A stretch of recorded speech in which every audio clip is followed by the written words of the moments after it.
विदर्भात तापमानात मोठ्या प्रमाणावर वाढ झालेली आहे आणि पारा 44 अंशाच्या समोर गेलेला आहे। आपण दृश्यांमध्ये बघू शकतो दुपारी 12:30 वाजले आणि 12:30 वाजताच गर्दी जी आहे ती रस्त्यांवरली कमी झालेली आहे।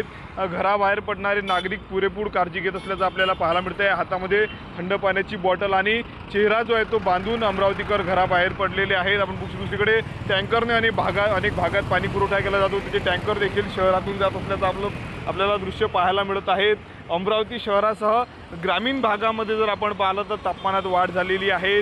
मेळघाट असेल किंवा मग चांदूर रेल्वे तालुका आहे, चांदूर बाजार असेल, नांदगाव खंडेश्वर अशा अनेक तालुक्यांमध्ये सध्या टँकरच्या माध्यमातून पाणी पुरवठा केला जातोय। ज्या पद्धतीनं तापमानामध्ये वाढ झालेली आहे त्यामुळं घराबाहेर पडताना पुरेपूर काळजी अमरावतीकर घेत आहे। दुसरीकडे थंड पेयाच्या दुकानावर देखील सकाळपासूनच गर्दी आपल्याला पाहायला मिळते। आपण बघू शकतो भाजीपाला व्यावसायिक अशा पद्धतीनं ओल्या पोत्यांमध्ये जे आहे ते आपला संपूर्ण भाजीपाला विक्रीसाठी नेत असल्याचं आपल्याला पाहायला मिळत आहे। पुढील काही दिवस अशाच पद्धतीनं तापमान राहणार असल्याचा अंदाज जो आहे तो हवामान विभागाने वर्तवलेला आहे। स्वप्नील उमाप, TV9 मराठी, अमरावती।